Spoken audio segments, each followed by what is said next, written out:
A very warm welcome everyone to the Maritime Education Podcast. My name is Barry Sadler and welcome to our next episode. Today I'd like to talk about the very sad death of a chief engineer whilst working on an electrical system on a private yacht.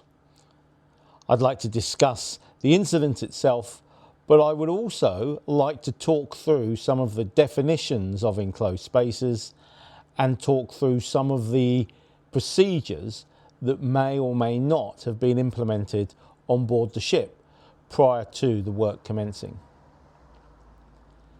Anybody that's been in the marine industry for any length of time is likely to remember an enclosed space accident. Be that an enclosed space accident on their own vessel, an enclosed space accident on a vessel they know well, or an enclosed space accident that they have read about either in an MAIB report or even on the media and on the news.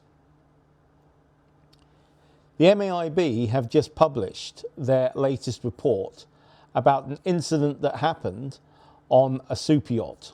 It happened in Falmouth Harbour in Antigua on the 23rd of February 2024. Now, the investigation has literally just been published with a summary of what the findings were. Basically, a chief engineer died from an electrical shock on board the ship.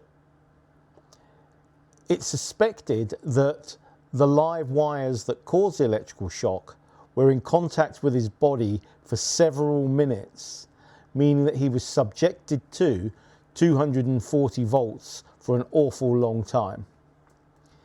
This was evidenced by the fact that there were burn marks on the chief engineer himself and also burn marks on the live and neutral wires of the electrical system that he was working in. He was actually replacing a damper actuator on a ventilation system when it happened, and he chose not to isolate that system before working on it. But I think the real issue here is the fact that he decided to work within what was quite obviously an enclosed space without following due process and procedure. Now, a permit to work is required for both working on electrical systems and working into enclosed spaces.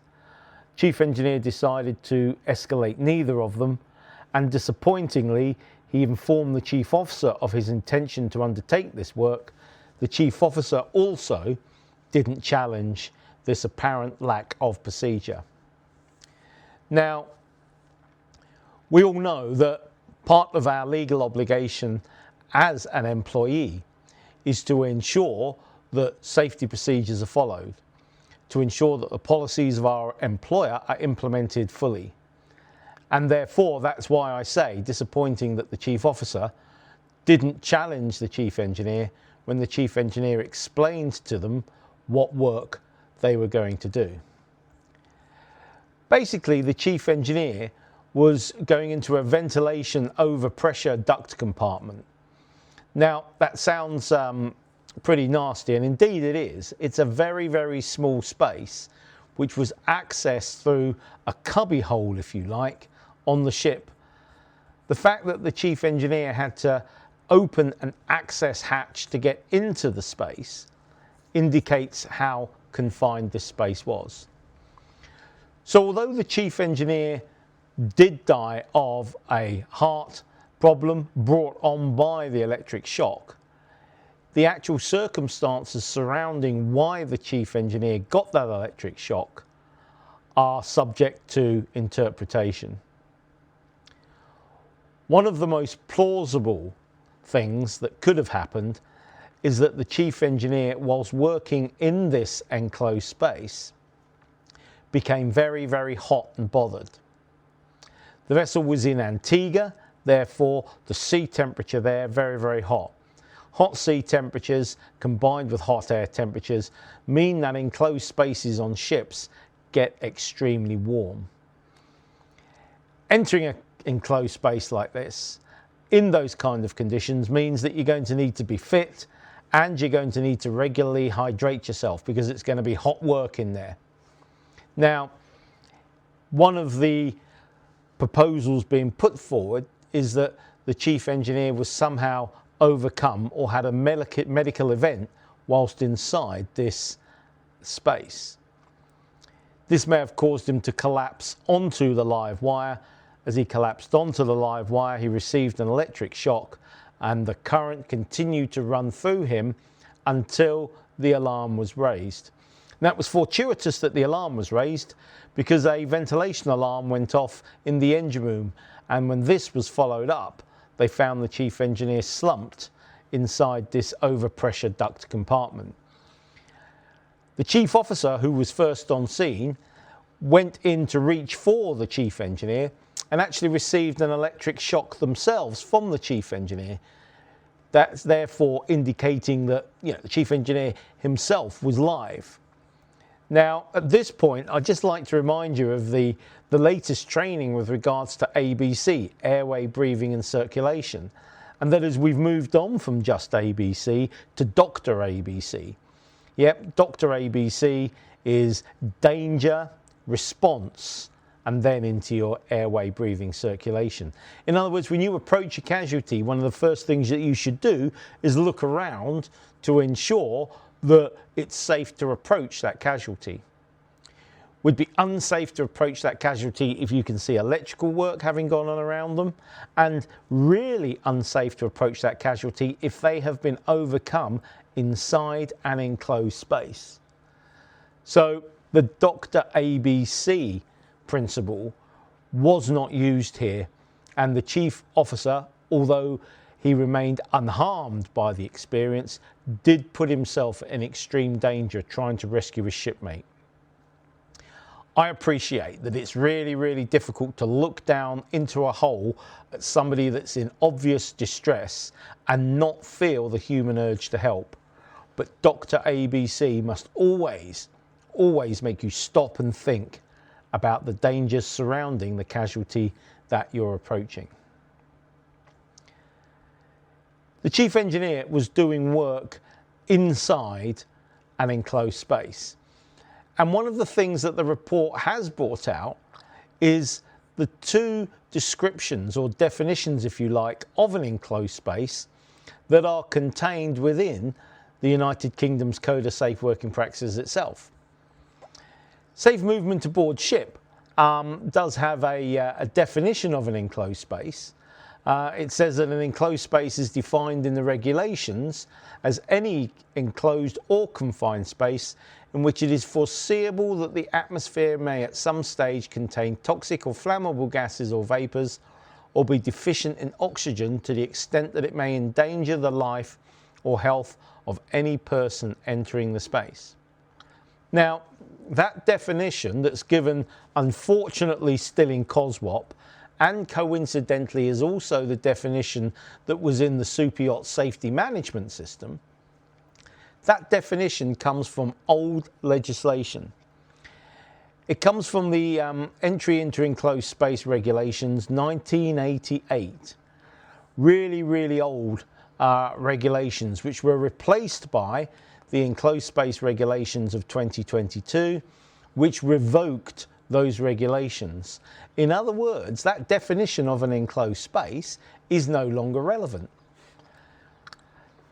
The definition that we have in the latest legislation says that an enclosed space is one that is not designed for continuous worker occupancy and has either or both the following characteristics: limited openings for entry and exit and inadequate ventilation.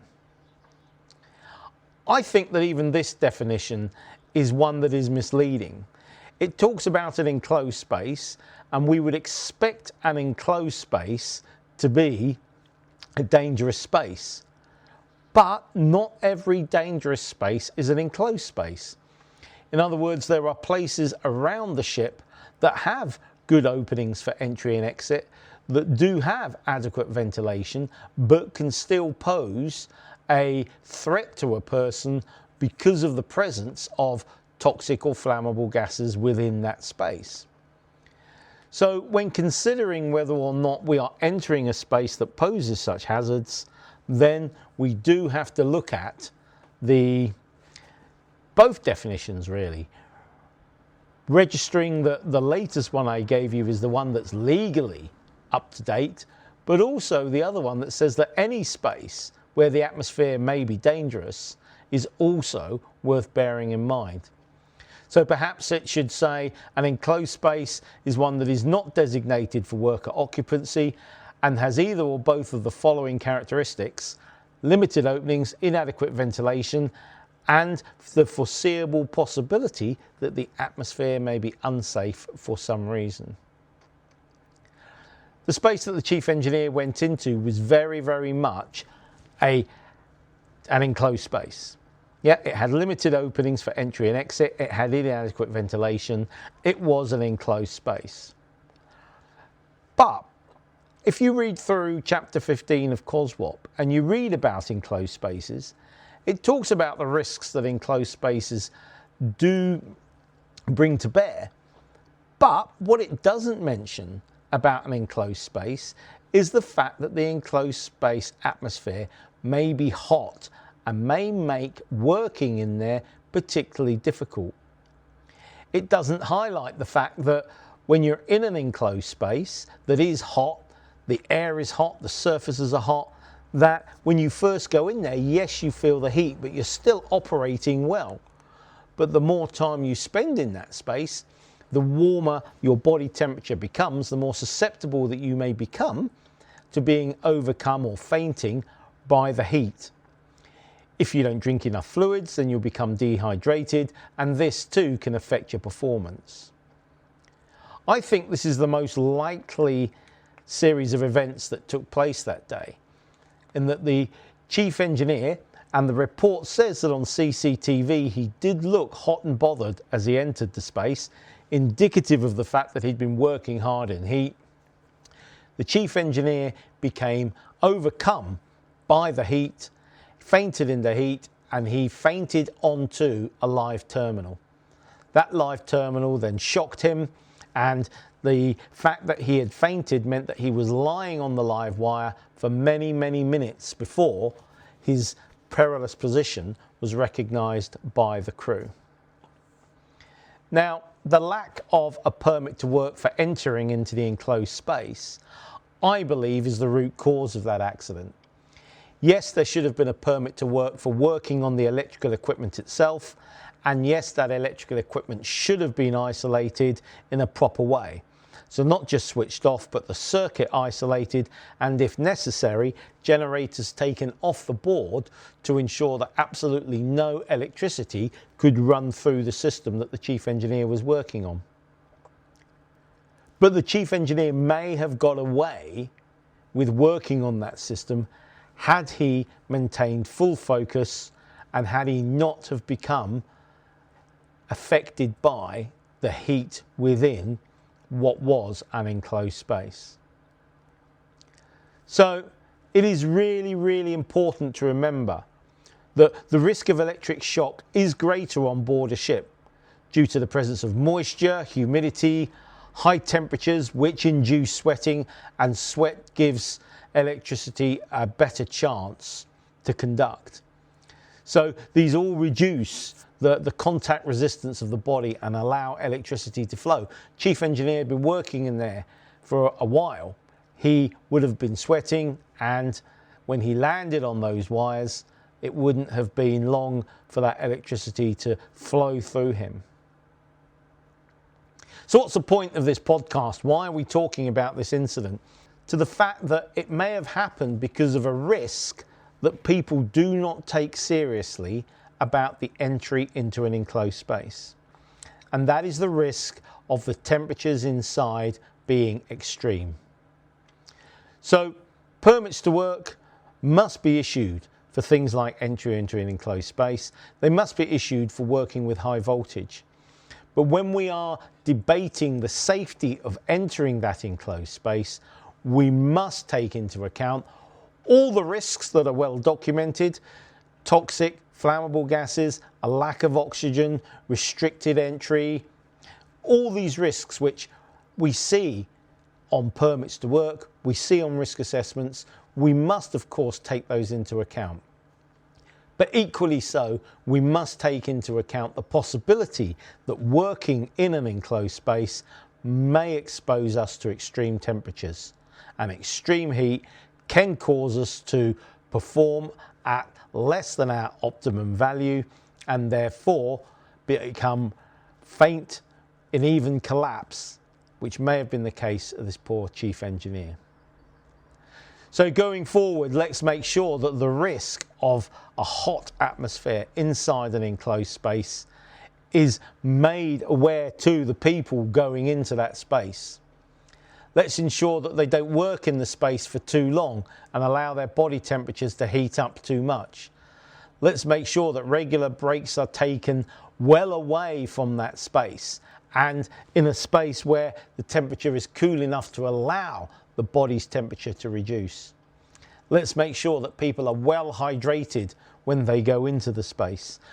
But above all, let's never ever bypass the necessity for a permit to work or the necessity to challenge somebody who hasn't initiated a permit to work. It is worth pointing out that the safety management system of this super yacht did contain the wrong definition of an enclosed space, and that is seen by the MAIB as being contributory to the events that took place. It's really important that safety management systems are reviewed regularly, and this is something that should have been picked up. The 2022 regulations have been in place for some time. They completely revoke the 1988 regulations, and therefore the safety management system on any UK flag vessel or even any Red Ensign Group flag vessel must be in line with current United Kingdom legislation, and therefore reviews of that safety management system, not just by the master but by the DPA to insurance currency, must be undertaken at regular intervals. Regular intervals is seen as at least once a year we should be reviewing our SMS and ensuring that it's up to date. I do recommend that the report is read. It can be found on the MAIB's website, and do read it. Do ensure that the lessons that have been learnt the hard way this time are implemented on board your ships. But of utter importance is the recognition of the risk of a hot atmosphere inside a tank must be taken into account.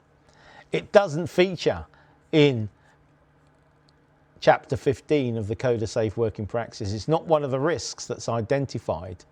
Make sure it's one of the risks that you take into account the next time you are debating an entry into an enclosed space. Thank you very much, everybody, for listening to our podcast. It was great to have you all on board, and we look forward to welcoming you again to the Maritime Education Podcast. I'm Barry Sadler. Have a great day.